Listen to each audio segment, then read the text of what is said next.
To know more such amazing stories from Indian history, click the bell icon and subscribe to Live History India.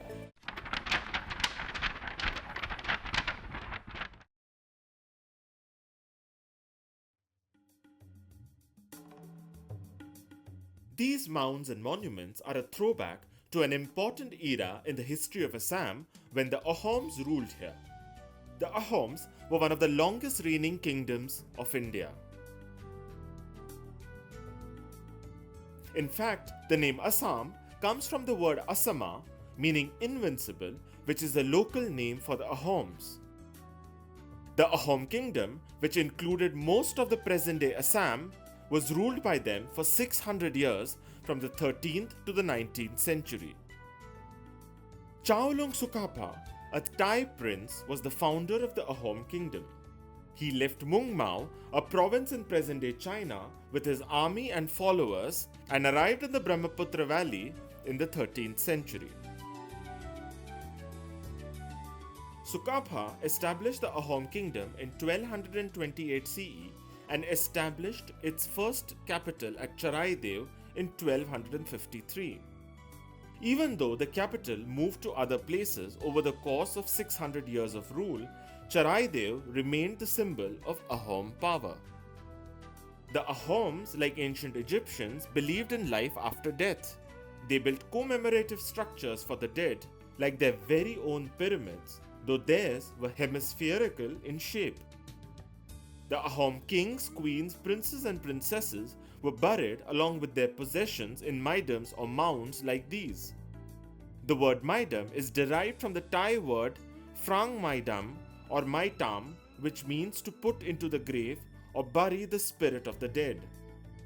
The earliest maidam constructed in Charaidev was that of the first Ahom king Sukapa, who died in 1268 CE. The Ahoms were known for their impressive political might and administrative prowess. But it wasn't just this that made them formidable. They were also considered master builders. Many great medieval monuments in the plains of northeastern India are credited to them. Some of the standout Ahom structures are at Sivasagar, the Ahom capital, from 1699 to 1788 CE. These consist of the Karenghar, a palace, Ranghar, an amphitheatre, the Talatalghar or a military station, and the Shivadol temple.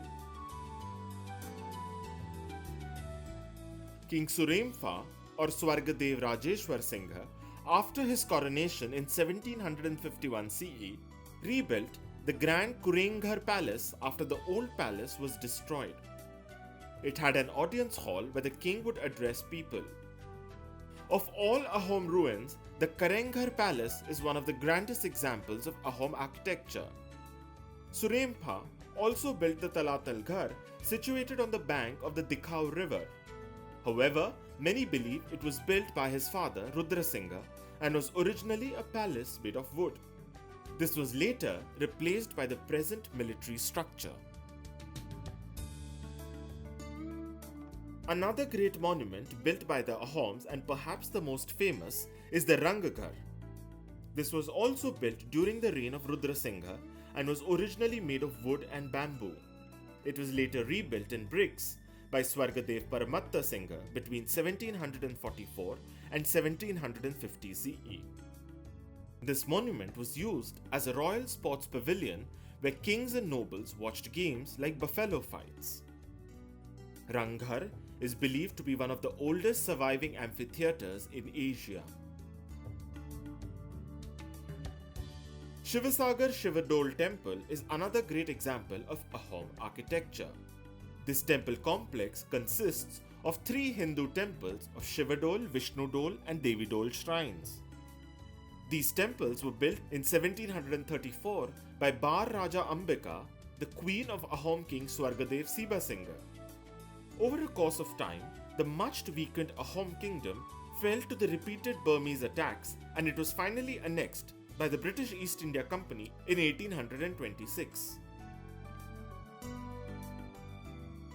This ended the 600-year-old rule of Ahoms in Assam. It is only these monuments that stand upright even today, which speak of the grandeur of this once great kingdom.